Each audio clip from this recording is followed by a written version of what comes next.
All right, Matt Cama, I'm so happy to have you on Kingdom Builders. Welcome. Thank you. I'm excited to be here.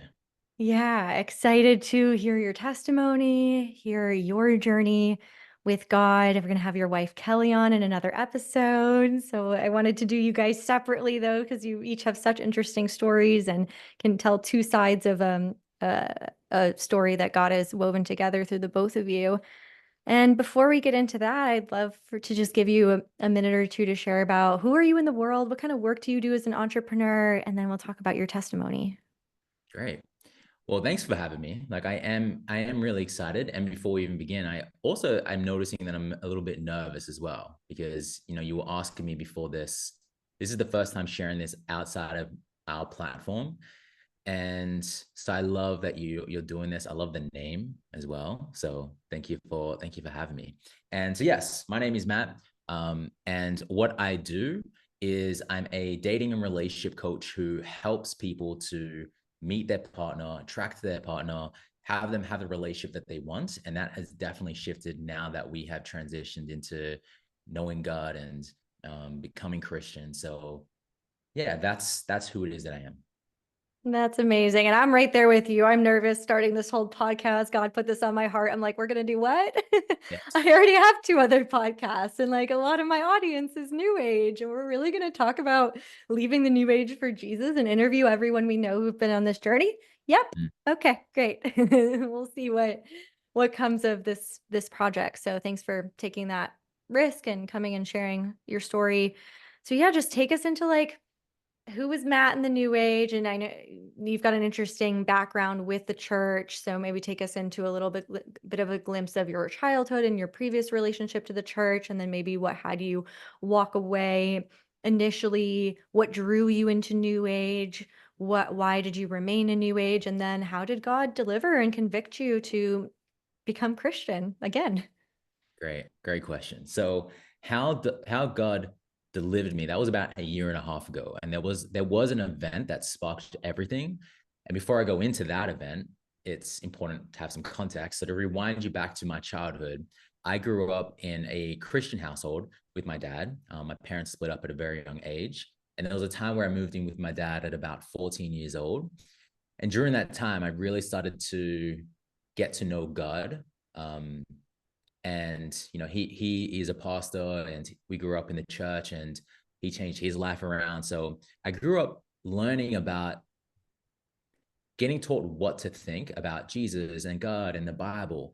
The challenge that was missing that really had me go the other way was, I think a big part that was missing was being taught why to think, being taught how to think, being taught discernment, because my foundation for Christianity, for God, wasn't very strong.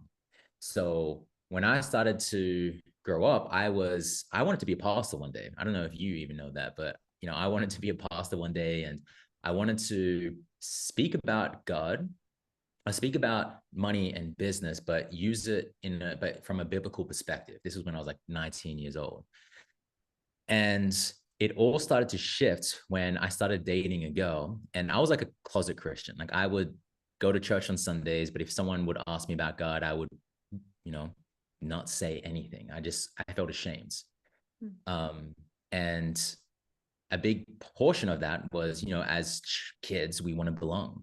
So I remember my dad would take us to the beach, and he would be like a street. He'd like share the gospel on the street. He'd take us with him, and I get so embarrassed because I'm looking around, and all of these people here from people from my school. So I'm like, Dad, do not go to that person. I know them from school. So I was like going with him and just like chilling in the background while he was speaking about the gospel. And so I like grew up with that, but there was a time where I started dating a girl. I really liked her. And because I was a closet Christian, she didn't know that I was a believer. And we started talking about the Bible. And she started like questioning everything about the Bible in front of me. And she started saying things about uh, the New Testament, the Old Testament. She started making all these points. And it was the first time where I'm like, you know what? That's actually a really good point. I don't understand that. I don't, what is all that about? And because I wasn't taught how to think, her her confidence in what she believed, which is the Bible isn't real, Jesus isn't real, God isn't real. I was like, yeah, those are some really good points. So because I didn't have any discernment, that was like a seed that was planted that had me swing the other way. So I started to slowly, not it wasn't like a 180, but slowly start to drink. I slowly started to hang around with different people. I slowly started to not go to church on Sundays when I could. I slowly started to make all these shifts in my life to the point where I was so far away from God, where I didn't believe in God. I started to change the word God for universe. I started to not believe in Jesus. I started to have all of these, I was just so far away. So that was the backgrounds. That then for about 20, I don't know, probably 20 to a year and a half ago, so 30 years old, I was in Austin, Texas, where I am right now, and I had a breathwork experience. And God, Jesus will find us in really interesting ways because during that breathwork experience, um, I remember just crying and just saying out loud and in my mind, I miss you, God. Like, I miss you. This was recently in Austin, you had this a year and This a was half a year ago? ago. And I remember just like saying that. So just like, I miss you, God. And up until that point, I wasn't reading the Bible, wasn't listening to anything about Jesus or Christianity, wasn't listening to anything about that. All I knew was that I felt empty, even though I had some outward success. And there was still something missing, even though I had have my amazing wife back then. It was my girlfriend. I had a great business. I had such a great influence, and at the same time, there was still something that was missing. So that seed that was planted during that experience then had me start to get curious about getting connected to God again. So I started to like listen to podcasts, watch YouTube videos, and it was I went to Australia on Christmas Day, before Christmas, and my dad picked me up from the airport. You know, because he's still so connected to God and Christianity and still doing what he's been doing for a very long time, I just said, Dad, I have some questions. And he's like, tell me, like, what's up? And I'm like, I've been getting curious about God. And he lit up, and I was like, I just have all of these questions and like I have all of these doubts and I just want to ask you this. So we had a 2 hour drive from Sydney all the way back to where I was staying. And we just had a massive conversation. I just started to just ask all of these questions. And that night, I when he dropped me off at my Airbnb, it was the first time that I prayed for nearly 10 years. And I don't remember exactly what I said. All I knew was that it just felt incredibly awkward. Like I'm like, I don't know how to do this. I'm so out of practice with this, but I want to get to know you, God. And that was the time where everything really started to shift. And at the same time, what's really interesting, and I shared this on our podcast when we shared our testimony, I used to really struggle with sleep paralysis. Do you know what that is? Sleep paralysis. Mhm. And that night, after I prayed for the very first time, it was the first night in a very long time that I had sleep paralysis. And I don't know the meaning of it, but my guess it was like the enemy, like saying, "Okay, you're starting to fall away from me. All right, let's attack him." I don't know, but it was just really interesting that the night that I prayed and I started to just say like, "I want to get to know you. I don't know how to get to know you. I doubt that you're real. I have all these doubts. Please, like, give me an answer." And that's what happened. So that was the entire experience. Now, I still feel like I'm in kindergarten with all of this. I'm relearning and still don't have a lot of the answers, but every single day that I'm learning, I'm getting closer and closer with God, and that's my testimony. That's incredible, Matt. I have so many questions for us to dig into. I'm curious if you can give us a glimpse into that age frame of 20 to 30 before when you had walked away. What was life like there? I know, we met in Bali. I'm good friends with your wife, Kelly, and we've been in each other's circles for a number of years. What can you give the audience a little glimpse into, like, who were you during that period of your life and who were you in the new age? Mm. And maybe contrast that with some of the things that you're starting to see now choosing Jesus fully. Yes, great question. So I think back then it was more so I'm God, I'm the creator of my reality, I'm going to make it happen. Now it's, and also like what is it that Matt wants to do? What is it that Matt wants to speak about? What is it that Matt wants to just do, right? And I was very much into manifestation, very much like I'm the creator of my reality. I'm going to make it happen.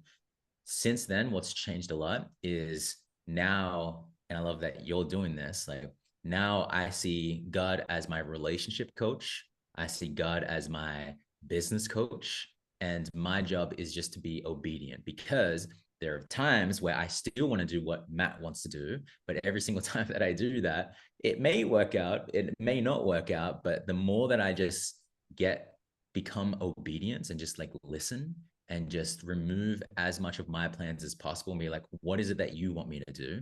Then I've noticed that um, it's definitely not easy for sure because there's still the part of me that just wants to be like, can I trust this plan here? So that's what shifted a lot. I was very much into manifestation, very much into I'm the creator. Now it's more so God, take the wheel. You lead me here. You lead this relationship. You lead my business. Um, so that's a part of it. Yeah. And when we really know that we're walking with the King of Kings, that's the natural posture. It's like, of course, I want God to be leading. Of course, I want to listen to his idea for my life because he can see so much farther and he's truly knows everything, has created everything. And what was difficult maybe because I hear from a lot of people who've been at many years in the new age practices, which are very much about self Yeah. empowerment and self discovery and self, like everything is about my will be done, not thy will be done.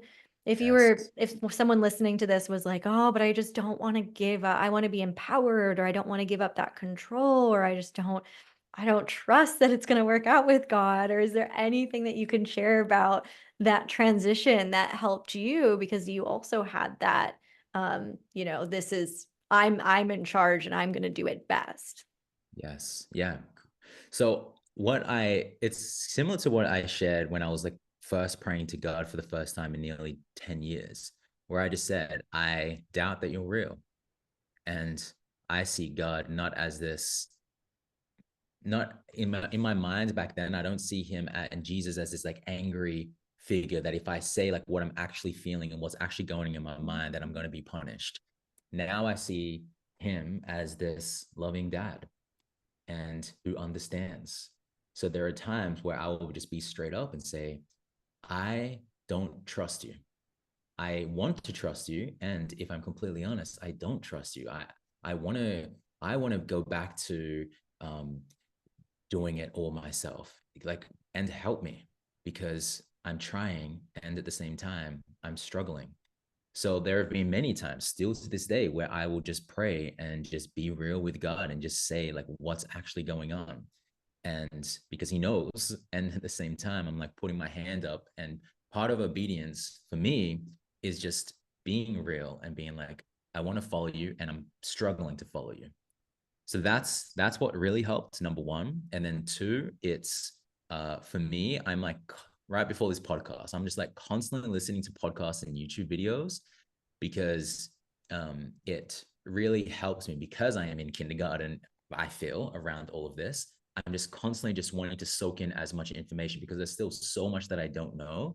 And if there is something that I'm struggling with, I will go and listen to someone who speaks about that exact topic because anything that you're struggling with, I'm sure there is absolutely a sermon or someone who's made a video on that from a biblical perspective.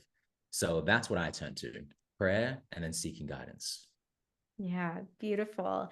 And speaking of that biblical perspective, I'm curious how your business has evolved since coming to Jesus. I know for me, when I came, it was like my heart wants to do this. It feels so right. But there was this awareness of my community, my identity, and my livelihood are very much have been wrapped up in the new age. And if I say I'm not part of the new age anymore and I'm following Jesus and I'm following the Bible, what are the repercussions in these areas of my life? And as business owners, I think we feel that responsibility to steward our platforms in a way that matches our belief system. So I'm just curious, what types of things have you and Kelly adjusted or became aware of that were no longer going to be in alignment as Christians? Mm. Yeah. So there's a few things, and I'll share a story after this as well that's been really just powerful as an anchor to just constantly come back to.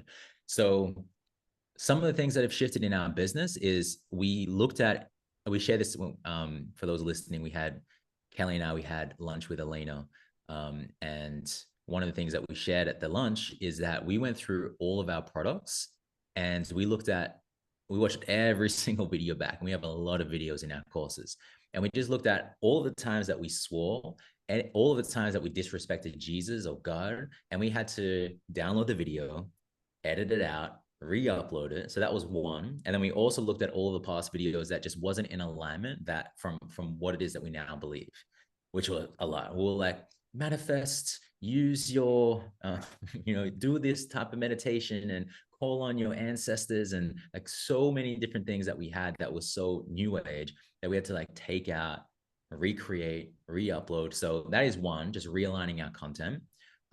Two, how it is that we prepare for calls. Before even like if I'm ever doing an enrollment call, a sales call. So in the past, like I love how we started with prayer before this. Beforehand, when I used to do coaching calls, I would do all these different incantations and pump myself up. And now I'm like, God, use me, get rid of as much of Matt and Kelly as possible so the Holy Spirit can speak through us. Whatever it is that you want us to talk about, let that be done. So it's a lot more simple now, and it's just constantly being led by God. So a story on this is that I remember it was when we first started to talk about God online, and what I said before, like using God as our business coach. I normally, when I create content, I would look at, okay, what is it that I want to speak about? What do I think is going to get the most engagement? What am I launching right now? How do I like align that with X, Y, and Z? Like just total strategy, which definitely is useful, right? I'm not against that at all still. And there was a time one morning where I'm like, God, what do you want me to speak about? Like, I just want to listen to you. And I'm still in the practice of like learning and being discerning about whether it's God or not. I'm still not too sure, but I think that God dropped in a thought to speak about something. And what was really interesting is that I hadn't had a video do really well for a very long time. But the second I just asked that question, gave it up to God and just listened, that video did like huge, like over 1 million views in a very short period of time, and had our YouTube channel grow really quickly to, when we're just starting, we went from like 100 subscribers all the way up to like 5,000 subscribers just from like a really that video.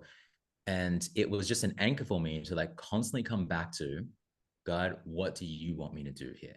Which is why I love that you're doing this podcast, because you're being obedient, being like, all right, this makes no sense. I already have 2 podcasts. I already have all these other things going on.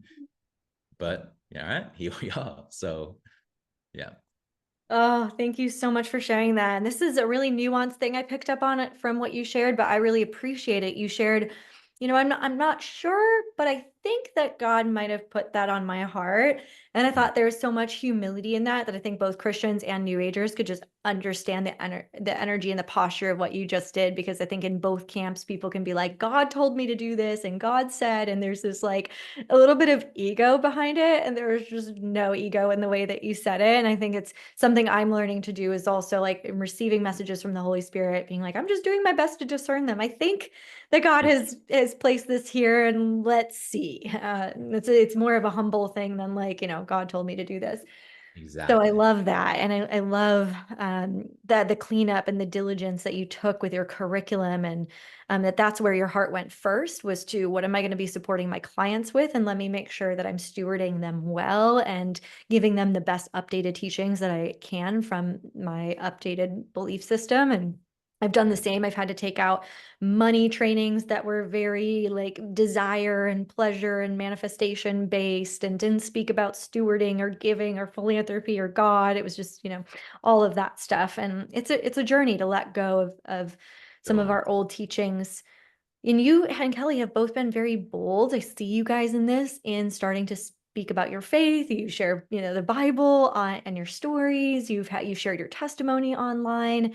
So what was the moment where it became like, we have to share about this? So what convicted you to decide to share about it? And what has your experience been in sharing about this? Because we know for 2000 years people have persecuted Christians. It's not an easy thing to defend Jesus when there is the enemy and there is the satanic and demonic world that wants to oppose us and it wants to keep souls in the deception.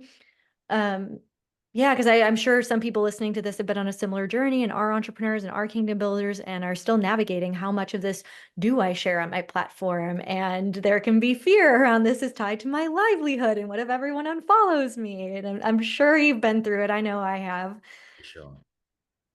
Yeah, great question. So it's I don't know if I can't remember the exact moment, but I remember the feeling where it's it's it's kind of like I'm gonna put it in an interesting way here, but it's like if you've ever watched a really good movie and you're like, I can't keep this movie, I can't not tell other people about this movie. This is just like so good. You need to watch this movie. I just watched this movie the other day. You need to go and watch it. Or if you ever shared a podcast with a friend, if you've ever shared a new series that you just watched and you need to tell someone, it was kind of like that, right? Where I'm like, how can I continue to keep speaking about dating and relationships without speaking about God? It was the exact same feeling where I'm like, I can't not share this. So it was that feeling, but I don't remember the exact moment where that happened because there was just so much stuff going on when we started to like Jesus, God was chasing us, and there was so many different things that started to happen. So I can't remember the moment, but that was the feeling.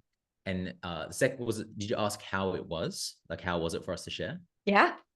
Yeah, it was scary. I remember when because we got so many, yeah, you can call it hate. We had a lot of people unfollow, like a huge amount of people unfollowed. But what was really interesting is that all the people who unfollowed us on Instagram, like kind of made up for it on YouTube. So it was like this audience was like going down, but this audience is starting to go up, which is really cool. But it was hard. Like it was I have some really hard, tough conversations with friends. I remember I'm part of a men's group and I just was on the men's group and I said, I just want to be upfront. I have a fear of sharing about God online. And I know that, I feel bad for saying this, but I feel fear. I feel like you guys are going to judge me. And I was just straight up with them. And it was just really healing to just have that conversation because they would just met me with so much love and so much respect and just held me in that. And then because it wasn't like people, like random people who follow me, I'm okay with. It was the people whose opinion that I cared about that I really got to let go of. And like you said, our business, this is how we live, so we definitely had fear about what if everybody unfollows us? What if this goes terrible? What if we start to lose all of our money? What if we go broke? What if we become homeless? Like all of those what ifs were going on. And so it's still at times definitely a challenge. Like I'm not completely fearless about it. There are definitely still times where I feel fearful about that. And at the same time, even though I feel fear, I don't let it continuously stop me, you know? So There that's been any, thanks for that. Have there been any moments or interactions you've had of people who've really like been so open to it and loved what you shared and like had their heart opened by hearing your testimony? Yeah, absolutely. We have, part of that, one of our team members, she was Muslim. She's now fully on the Jesus train. She's like doing ministry now. This is only in a very short period of time. Yeah, so she's now going to church. She's like leading, and that was one of our team members. I've also had some other friends of mine who were like starting to slowly get curious and people reaching out, just saying thank you for sharing a testimony, and I'm starting to get closer to God because of you. So it's been really awesome to just see what God is doing and just using us for, just us being a vessel for Him. So yeah, there's been some really cool stories so far, and I'm sure it's just going to continuously grow. Yeah, so great.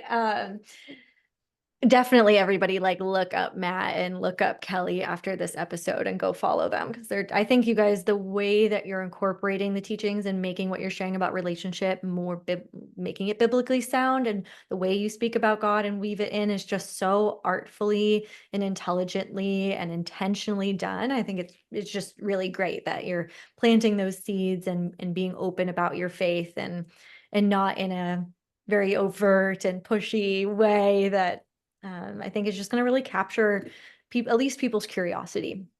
Yes. Yeah, absolutely.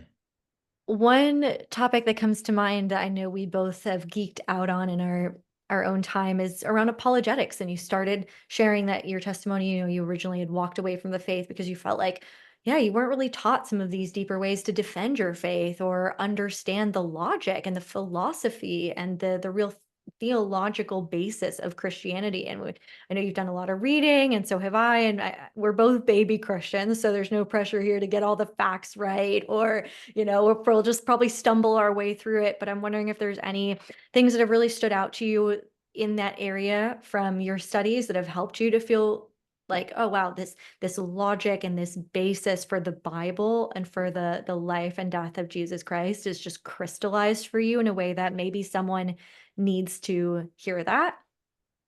Great. So yeah, on that, I don't have all of the facts, but what I do know is that someone who has been really helpful for me on my journey is Frank Turek. Do you know who he is? Mm-mm. Yeah, he's just been so amazing because the way that he breaks it down, he has like full on. Anytime that someone asks a question, he will pull up a slide presentation ready to go because he's just done this for so long. Like any concern that someone has, he's like, all right, let's do this, and he just breaks down slide by slide with all the facts, with all the details, and that's been really helpful. But one of the things with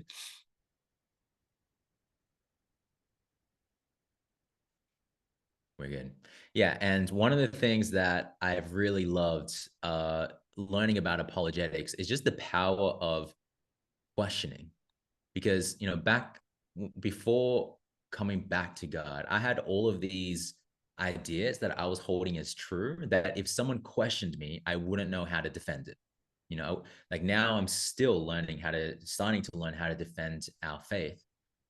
And one of the things that I had an idea about is like, just because I heard this, there was all of these different thoughts going around. I'm like, yeah, I'm just gonna take that on with no logic behind it. Like the Bible's being translated so many times that what is in the Bible now, it can't be, it's not true.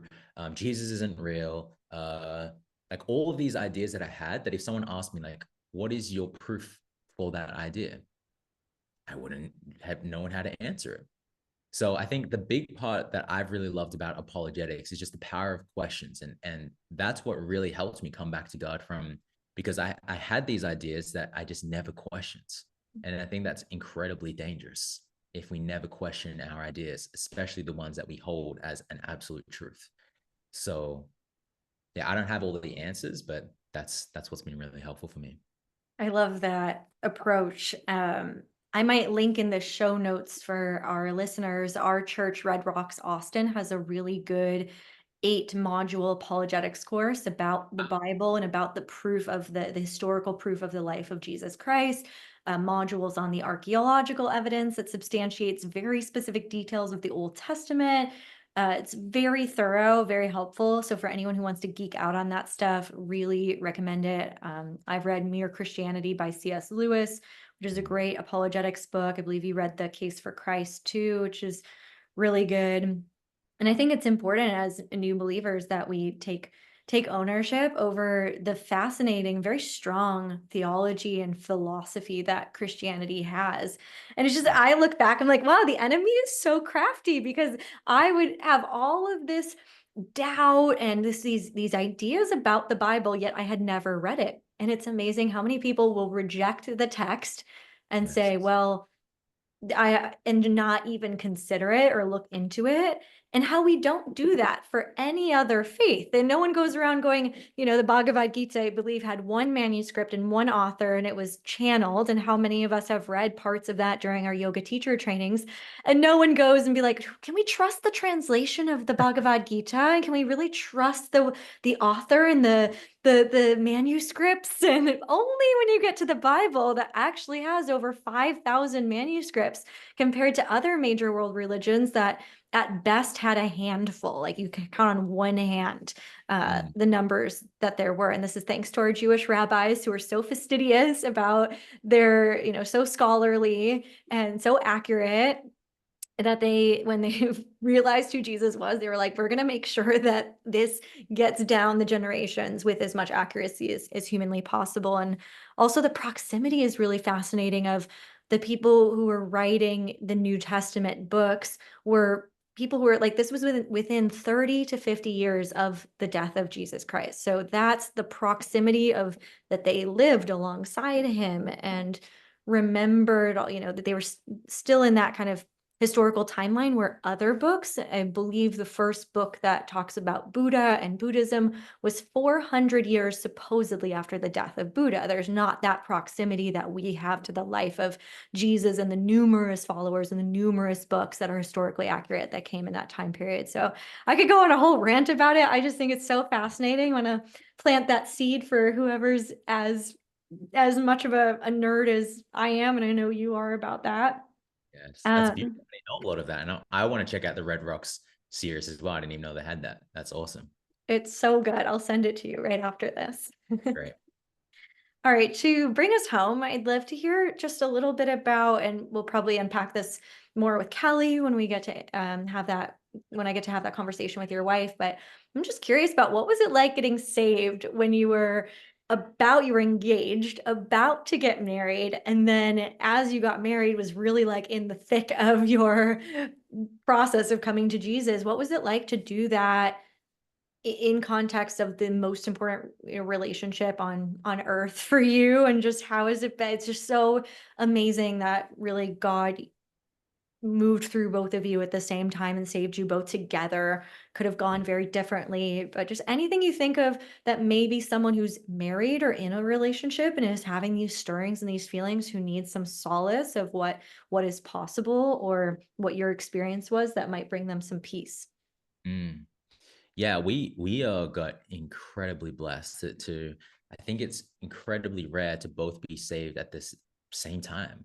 And it just felt so good to have her there, because as I was learning and she was learning, we would come together and be like, I just learned this and she just learned this. And we're like both constantly up leveling our education around all of this.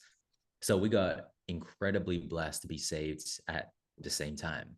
And are you asking like how our relationship shifted? Is that what you're asking? Or Yeah, actually, that would be really interesting. Or because I know you had that experience in Austin, the breathwork first, so you were kind of having that conversation before Kelly did, but then that planted seeds, I believe, for her awareness, and then you guys moved together through this. So yeah, anything about just how that process of navigating this big individual, like coming to God experience together was, and then what has been the impact on your marriage? Great. So I think it'll be important to give a bit of a picture of where we were before. Where we were before, there was nothing. We were already doing great in our relationship. And at the same time, there was some things that we were doing that has completely stopped. Like we were going to play parties. For those of you who don't know, it's like a conscious sex party. And so we were going to play parties. We were doing all of these different things that the thought of doing that now just makes me want to vomit. Like we would just, whenever there would be some conflict, a lot of the time we would um, not have that much guidance outside of friends. So now when there is any conflict, the time span of conflict ending is so short, the because we just can't go to God. We're like, there have been times about 3 weeks ago where I went on a walk and I was just praying to God. I'm like, what do I do here? And kind of what you shared before, like, I think God said all of these different things. And when I went back home, I just was obedient, listened to God. And then our resolution was just so quick. because of that. So I think that that it wasn't like a massive shift because our relationship was already doing, we were already so great. And at the same time, what's been really powerful is just what it is that we teach about just has a really strong basis now. Because before coming to God, we would teach very much a lot of the same things that, you know, the Bible teaches, but we just wouldn't really have a base for where that would come from. So now we have the Bible that we refer back to that really helps with our teachings. Um, so that's been really powerful, and yeah, I'm just so grateful that we did it together. Yeah. Yeah, it's so funny because your timeline around when you started to question, have these experiences, and Jesus came back into your life, like I'm over on the other side of the world having the same experience without us knowing it. And we had a number of friends from our circle and other people who I know you don't know personally, but are in Ibiza or Tulum who were in Bali before, who at the same time, at the end of last year, had these same kind of revelations. It's just wild how God is moving and Mm, coming to save souls in the new age, and saving people who have platforms and have a certain amount of influence, who I believe he wants to use to reach more people and to really redeem the new age, or just do whatever he's going to do with with the people who have such, it's like when we have that deep spiritual yearning that leads us into new age, it's like so close, we're just so close to the truth, but then there's that, I think it's an easier conversion in some ways than someone who's completely atheist, is sort of how I see it. So there's just this like adjustment that's like, oh, I was praying to the universe or to the earth or to Mother mm, Earth or the elements, and I get to pray to God and Jesus Christ. And there's this whole I think the new agers I've seen who go on that journey have come very quickly to the realization, like really can embody, can really feel the difference of the healing and the salvation and what the Holy Spirit is like in our bodies. And it's like, oh, we just get it really fast, and then have really beautiful spirits of evangelism and wanting to share and wanting to teach others, because a lot of us are teachers of some kind. So, thank you so much for taking the time and being vulnerable and sharing about your journey. I know so many people are going to get to see themselves in what you shared and are going to be curious. I'm just so grateful that you chose to do this. And if people are listening to this and they're like, oh my gosh, Matt, you're awesome, I want to keep following you, where's the best place for them to do that? yeah, thank you. And before I say that, like, thank you also for like listening to God and like doing this, because I'm sure so many people are going to be supported in so many ways. And I think it's so awesome and not always easy to do that. So just massive respect for you doing this. So I appreciate that.